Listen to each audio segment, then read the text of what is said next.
और दिफाए पाकिस्तान की खातिर जान कुर्बान करने वाले शहदा को खिराज अकीदत पेश करने के लिए लाहौर के खुसूसी बच्चे भी किसी से पीछे नहीं। 6 सितंबर पर मिली नगमा गाकर अफवाज पाकिस्तान को जबरदस्त ट्रिब्यूट पेश किया। मजीद जानते हैं मोइन जुबैर से। जी मोइन। बिल्कुल, यौम दिफा पर हर कोई पाकिस्तान आर्मी को इस वक्त ट्रिब्यूट दे रहा है और हम इस वक्त आए हैं लाहौर में 4 स्पेशल बच्चों के पास जिन्होंने आज के दिन की मुनासबत से खुसूसी मिली नगमा तैयार किया है। पहले तो बात करते हैं आज के दिन के लिए क्या तैयार किया है और कुछ सुनाएंगे हमें आप? जी बिल्कुल। ए राहे हक के शहीदों की तस्वीरों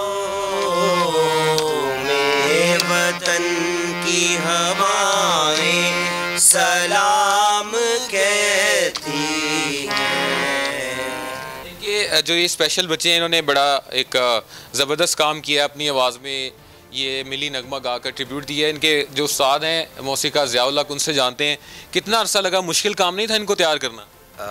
मुश्किल तो ऑब्वियसली है मोइन भाई, और ये है कि ये बच्चे child welfare centre Punjab university के स्टूडेंट हैं। बच्चे माशाल्लाह बड़े ज़हीन हैं।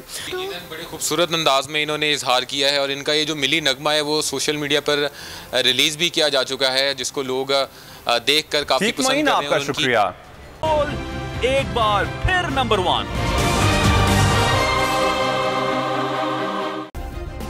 सब्सक्राइब करें और बेल दबाएं ताकि कोई खबर रह न जाए।